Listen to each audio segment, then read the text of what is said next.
রাজধানীর কাকরাইলে জাতীয় পার্টির কেন্দ্রীয় কার্যালয়ে আবারও হামলা ভাঙচুর চালানো হয়েছে। পাশাপাশি দেয়া হয় আগুনও। শুক্রবার সন্ধ্যায় এই হামলা চালায় বিক্ষুব্ধ জনতা। তবে জাতীয় পার্টির নেতাকর্মীদের অভিযোগ, হামলা চালিয়েছে গণ অধিকার পরিষদের সমর্থকরা। এদিকে হামলাকারীদের বিচারের দাবি জানিয়েছেন জাতীয় পার্টির মহাসচিব। আগুন নেভাতে ব্যস্ত পুলিশের জলকামান। আর এই দৃশ্য জাতীয় পার্টির কেন্দ্রীয় কার্যালয়ের।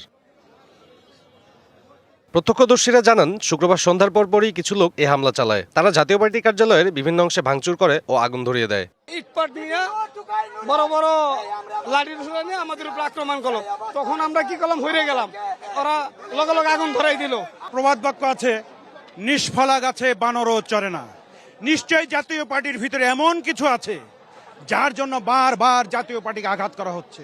জাতীয় পার্টির নেতাকর্মীদের অভিযোগ, এই হামলা চালিয়েছে গণ অধিকার পরিষদের নেতাকর্মীরা। আমাদের নেতাকর্মী এবং সারা দেশের মানুষ এই হামলার প্রতিবাদ জানাচ্ছে, আমরা প্রতিবাদ জানাচ্ছি।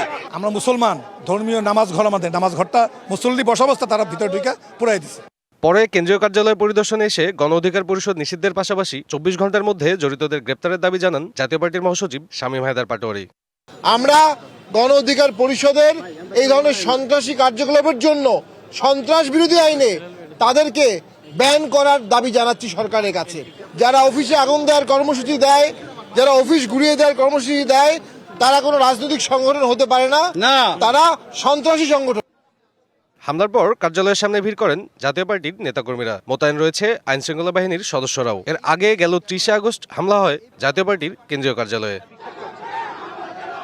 সাব্বির রোজ, ডিবিসি নিউজ, ঢাকা।